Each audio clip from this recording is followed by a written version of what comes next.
This episode of Living the Front Seat Life podcast is sponsored by BIPOC Peak, breaking the stigma in silence and prioritizing needs. They're hosting the Mental Health in Communities of Color Conference on July 13th, 14th, and 16th in Rochester, Buffalo, and Syracuse, New York. Register for this incredible conference today at bipocparentvoice.org. Jazzcast Pros. I tell my clinical colleagues that we have group therapy every Sunday. It's called church. That all the curative factors that are needed, I find in church. However, I also need and recommend paid professionals who are well versed in mental health. It's not either or, it's both and. We also wanted to say to interfaith clergy to help normalize trauma in terms of given what you've experienced, of course you're traumatized. So let's not rush to pathologize you. Let's find out and let's talk about what happened to you. As a psychoanalyst, I want to find out why is it that you behave like that? And let's delve into your past, into your present functioning. Let's find patterns, if you will. Let's interpret dreams. Let's look at what they would call resistances and find out what's going on that causes this inner conflict that pushes you to behave in a certain way that doesn't match the values that you say you live by. What a gift you bring to your congregation to affirm the value of mental health and encourage folks to get help. And I said, and there are places in the Bible where clearly these were mental health issues. And not to avoid those issues, or not to over spiritualize them, but to call them for what they are.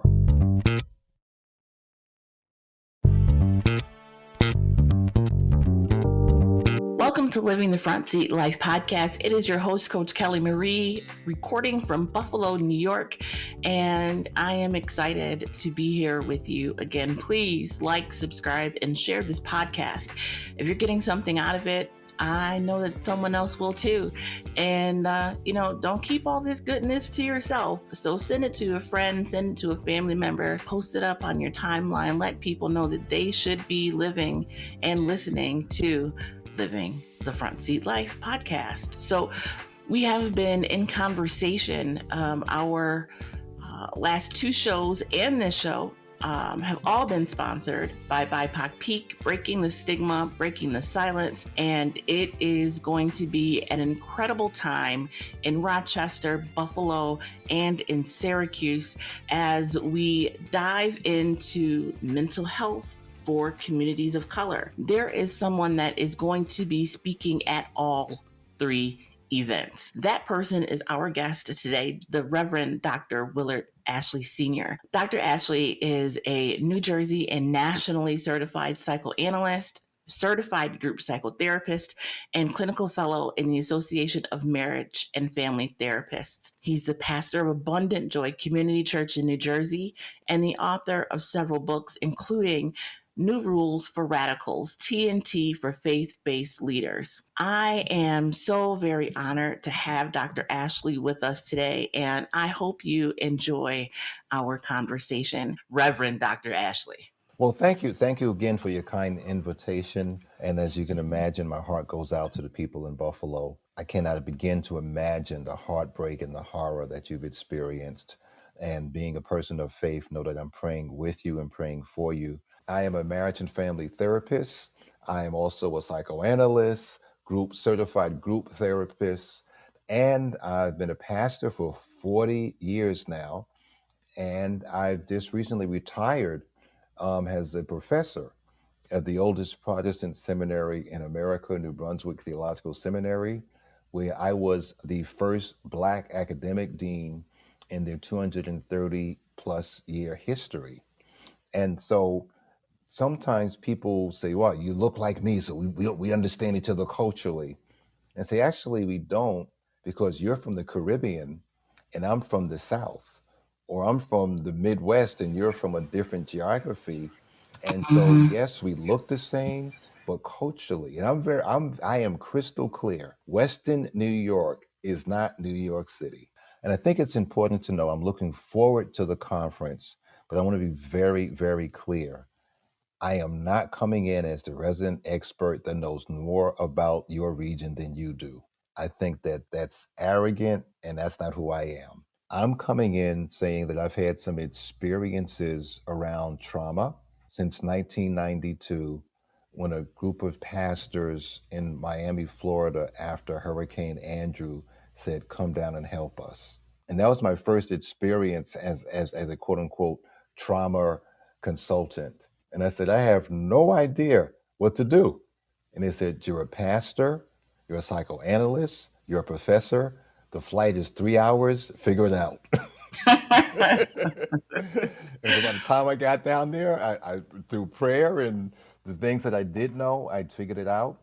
And I've always tried to approach these situations that you don't know what you do not know until you get there. And so consultant 101 is you go in dumb because in reality you are. You may know a lot about your particular subject, but you do not know the nuances of that particular geographic location. You don't know all the nuances about that particular culture. And so one of the things that I've always tried to use as my kind of my rubric is that when you go someplace, you have to first learn the language. And every geography has its own unique language. They may all speak English or particular dialect or something, but there are just certain terms and certain experiences that are part of the language that you need to learn. Then the second thing is to learn the culture. That too many times people want to do interventions and don't have any appreciation for the culture of that particular geography, for that particular people. And it's important to understand culture. And sometimes because someone looks like you make an assumption that you know and understand their culture when you do not. And I say to people that want to insist, but no, we're both black. Okay, I'm gonna give you an egg. You and I both gonna cook some eggs, okay? I guarantee you it's the same egg or the same carton. Mine will taste different than yours. Mm-hmm. You're gonna put your Haitian seasoning on it or your Dominican Republic seasoning on it. I'm gonna put my Georgia seasoning. It's the same egg, but it's gonna taste different because our cultures taught us differently how to season an egg. Does that make sense? That makes perfect sense. And Western New York will love you for making the differentiation between New York City and Buffalo and Western New York just straight out of the gate because most people don't do that. New York and New York means all of New York when they really mean the city Mm-hmm. and lump us all together. And different environments, even, Buffalo to Rochester to Syracuse, very Absolutely. different environment. My producer has lived in Buffalo and lives in Rochester, and it's night and day for her. Just the difference in how segregation in Buffalo, Mm-hmm. how strong it is, Mm-hmm. where an hour away, she doesn't run into the same issues. Just an hour away down the interstate, right? So I hear you and appreciate your perspective because it is very true. It is very true, even within the city, whether it's East Buffalo or West Buffalo, North or South. Someone from around the way is going to tell you they're not going over to the fruit belt, and Mm-hmm. there's only a street that crosses between the two communities. So it's very much different culture within cultures within culture. So I thoroughly appreciate your perspective and thank you for taking the time to go into understanding how people work. We were re-traumatized in New York City following 9/11 because of this culture piece. Because soon as we had the Twin Towers go down, we had people from Oklahoma City knocking on the door, elected officials saying, "Hey, I'm an expert in trauma." And so they got contracts. And the mental health community spent a significant amount of time saying, "We're sorry you signed that contract, but they're trying to bring Oklahoma City to New York City." And that's not going to work. Not going to work. Our theories are different around mental health. They don't have a subway system. We do. They don't have the Hmm. United Nations. They don't have Right. Broadway. We do. And we have Columbia University. So you're going to have these folks come up and tell the folks at Columbia University how to do mental health. Lots of luck on that one. So I am a minister in a non-denominational Christian church called Impacting Love Global Ministries here in Buffalo. Okay. And my ministry is mental health. Yeah, my pastor is Garney Davis Jr. He actually is a trauma chaplain of ECMC. He's the pastoral care director. So Erie County Medical Center is the trauma hospital here in Buffalo. Okay. And so he has been on the scene. He was one of the first folks on the scene at the massacre at Tops. And he really pushed me because he was a part of my recovery process. I have a mental health diagnosis of borderline personality disorder, just background in anxiety and depression. And so in Okay. 2013, I attempted suicide. And Mm-hmm. so they ended up transferring me to a private hospital. And that's where I was in recovery, just trying to learn how to live. But I didn't want to live. I wasn't suicidal, but I didn't want to live. Okay. I'm like, God, this is before the ministry. Before I closed my eyes, I pray that you kept me with you, keeping me with you in heaven and not allowing me to go to hell, not keep Okay. me here on earth. But since this is your decision and it is your will that I remain here, you have to show me how to live again because I don't want to. Okay. I came across Matthew 5:16. Let your light so shine before men that they would see your good works, which honors your Father which is in heaven. Mm-hmm. And that was my answer to show me how to live again. All I had to do was be the light. I didn't have to worry about what to do. I didn't have to worry about being a mom or being a wife at the time or how to do those things, how to breathe, how do I function. Kelly, just be the light. So that became the verse that I lived by for many, many years, just trying to learn how to live again. And that's where this podcast came about and the ministry came about. And so he really pushes me to do it what I'm supposed to do. So I was just thoroughly excited when I read your bio. And I was like, Reverend Dr. Ashley. All right now. So you feel free. You talk away. You have full license to just let the people know whatever it is God has placed on your heart to just let folks know around mental health, around the work that you do. I designed what was called the Care for the Caregivers Interfaith program. It was a ministry of the Council of Churches of the City of New York. And we were given a grant through the American Red Cross and United Way of New York City to try to bring healing to the interfaith community with the thought that if we could heal and support the interfaith clergy, they in turn could go back to their congregations and offer support and healing to their congregations. And so it was a three-prong program. The first prong was just helping clergy to appreciate the signs of trauma, to be kind of a triage center, if you will. We were saying that you see your congregants on the weekend, be it and now in our case, given COVID, be it on Zoom or be it in person, you see them on a regular basis. And so you hopefully are in tune to know their ups and downs, if they look like something they need help, and you can offer an intervention. When they ask you to be mental health providers, we're asking you to identify those persons who need help and to be able to flag them and to be the bridge to say that part of being in a community is different people have different parts and they play different roles. And so we're going to ask those who are proficient and effective at mental health to come in and help you through this period. We also wanted to say to interfaith clergy to help them to help normalize trauma in terms of given what you've experienced, of course you're traumatized. It's a normal response or a common response to to the violence you just experienced. So let's not rush to pathologize you. Let's find out and let's talk about what happened to you. There's a saying that predates Oprah's book, so I'm just putting it out there, that mental health providers, particularly Black mental health providers, would say, there's nothing wrong with you. What has happened to you is wrong.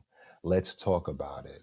And for people of the African diaspora, that is huge because we get pathologized and demonized and stigmatized left and right. So for someone to say that has terminal degrees in mental health, there's nothing wrong with you. Wow, really?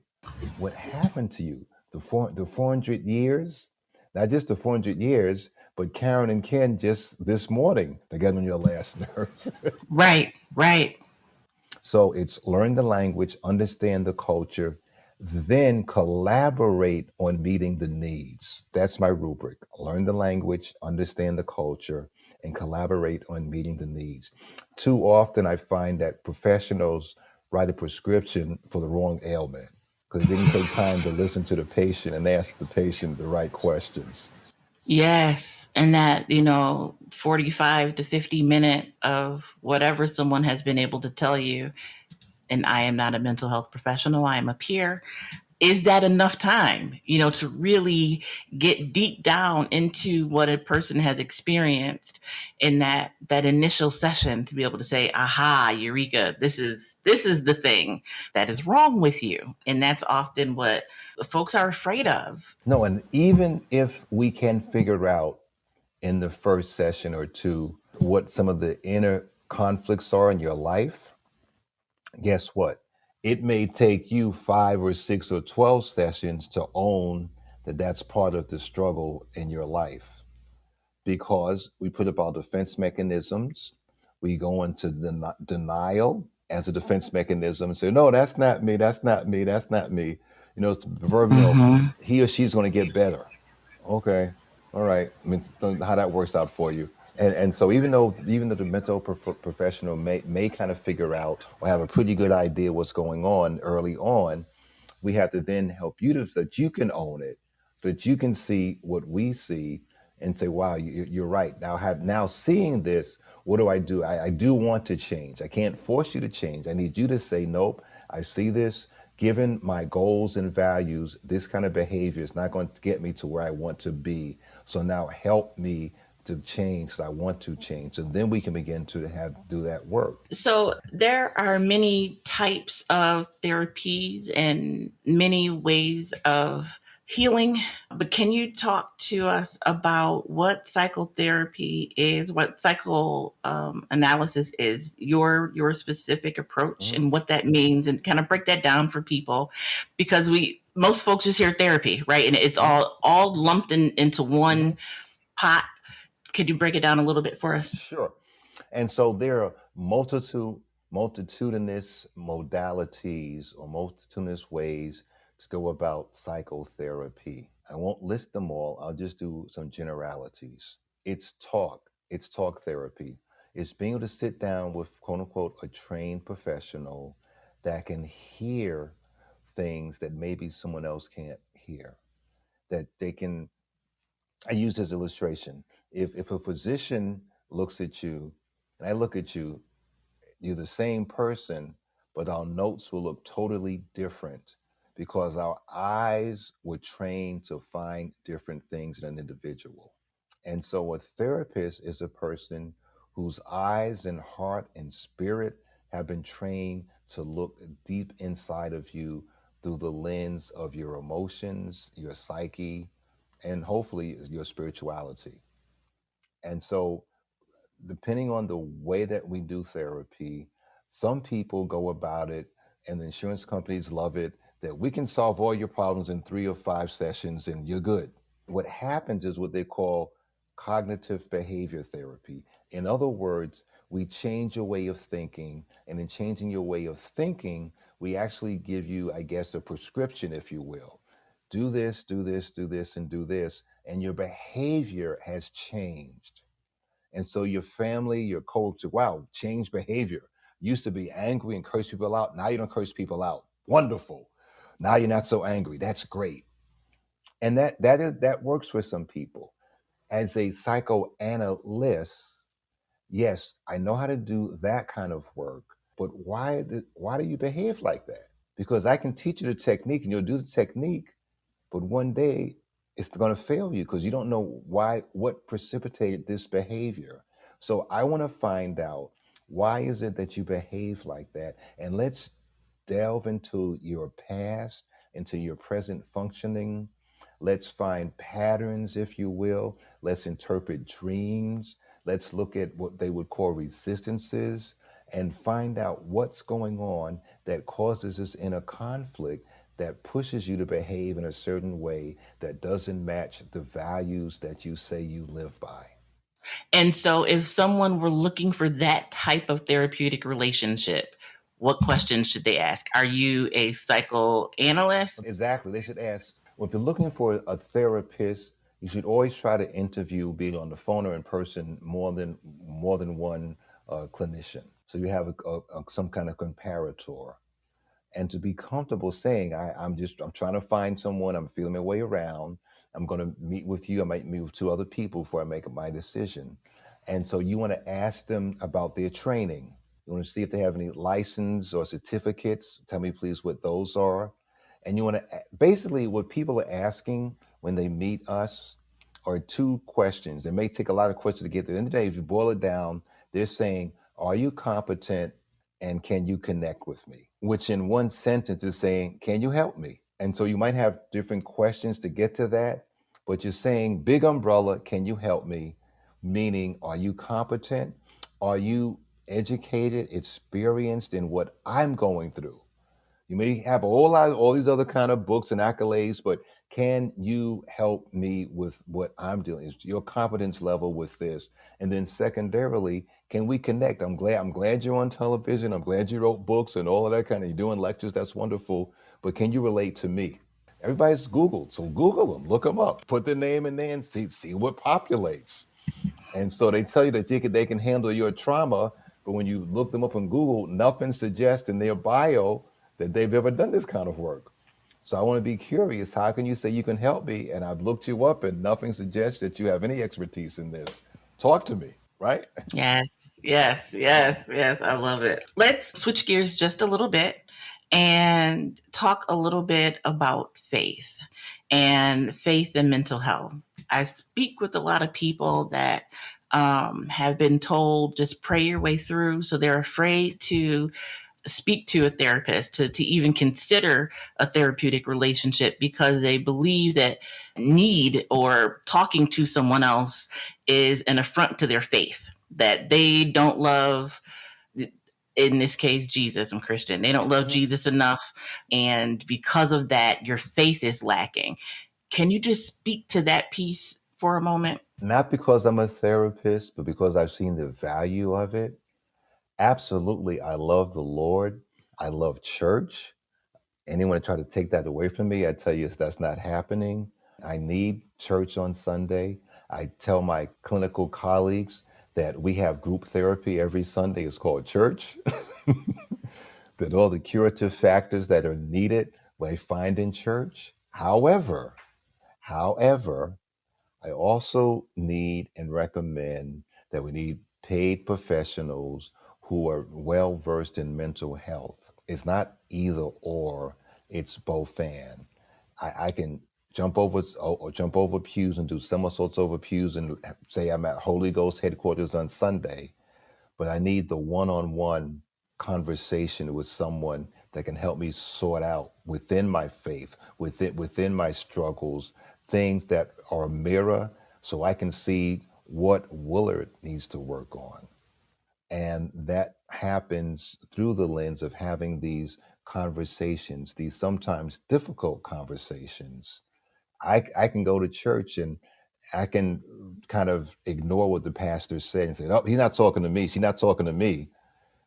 I'm in the room with the therapist one on one. They say, "No, actually, we are talking to you, and this is the mirror of your behavior, and here's how this kind of behavior impacts you in relationship with other people."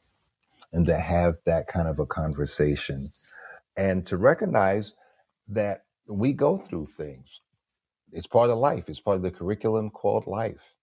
And we need people that will be able to help us to sort through those challenges and to make a difference for us. One of my colleagues said that we're the tugboat that helps launch the big ships out into the ocean, and to look at it that way, and that we're behind the scenes helping you to be the person that you said that you want to be. I love it. And what about a word to faith leaders? How have you been able to break through that belief that faith leaders should be, one, taking on mental health conditions, concerns, and challenges, and two, that they themselves may need to seek some mental health support? It's really easier than people make it out to be. This is why I say it. There is a term that I have found over the 40-year period. I don't care if you're Black, white, Asian, Latinx, Southern, Caribbean, African. If you are a congregational leader of any faith, all I have to say to you is, tell me about your worst congregational meeting. On the Christian context, church meeting. I've yet to see somebody say, "Oh, that was always a pleasant experience. Never had a fight in those." Every person I know that's a congregational leader can remember the church meeting from hell like it just happened yesterday. And I say, so when that meeting happened, and after you spoke to God about it, how did you process what's happened? What did you do with that toxic negative energy? How did you address it? And most of the time, they say, "Well, I didn't have anybody I could trust in a safe space to even have a conversation to say, ouch." So I start with that. I say, well, if you're having a hard time finding safe spaces for conversations that matter but are difficult, how might that also be the case for your congregants? And what a gift you bring to your congregation to affirm the value of mental health and encourage folks to get help. And I said, and there are places in the Bible where clearly these were mental health issues. And not to avoid those issues, or not to over spiritualize them, but to call them for what they are. Elijah just had a victory over the false prophets, and he's hiding out in a cave. The man was depressed. Mm-hmm. And God said, dude, why are you hanging out in the cave? Well, I'm the only one doing this kind of work. Nobody else is doing this but me, and I'm hiding out because they're trying to get rid of me. And God said, get a grip. You're not the only one doing this. Open your eyes, stop the pity party, get with the program. We're glad you're doing this, but you're not alone. Right, right. And how often do we hear someone, the voice of God or someone else saying, hey, you are not alone. There are other folks doing this work. I mean, Jesus saying to the person at the pool, this is not a trick question. Do you want to get well? Right. Because you've been doing this for a long time, okay? So you're trying to tell Right. me in 38 years, nobody could help you in the pool and you couldn't help yourself, all right? Yeah, okay. So let's cut to the chase. Are you having what they say secondary gain because you get some benefit of being the invalid by the pool? Yes. Right? So do you want to get well? So I think pastors can find within scripture those places where clearly somebody was having a mental health challenge and how it was addressed in your sacred literature is one thing. And again, I say to my congregation, I've said this for as long as I've been a pastor, as long as I've been in ordained ministry. Hey, I know I'm certifiable. Dr. Ashley, thank you so much for joining me today. Let's continue this conversation next week. We are going to dive a little into talking to family about mental health and what kind of questions to ask your therapist when you are looking for someone to sit down with. July is National Mental Health Awareness Month. We are focusing here in Buffalo on trauma and the trauma response. And so Sarah Taylor, the founder of Partners in Community Development and the BIPOC Peak Project, has brought together an incredible group of speakers. I am one. I will be speaking in Rochester on July 13th. And there will also be a symposium being held in Buffalo on July 14th and in Syracuse on July 16th. Register for this incredible conference today at BIPOCparentvoice.org.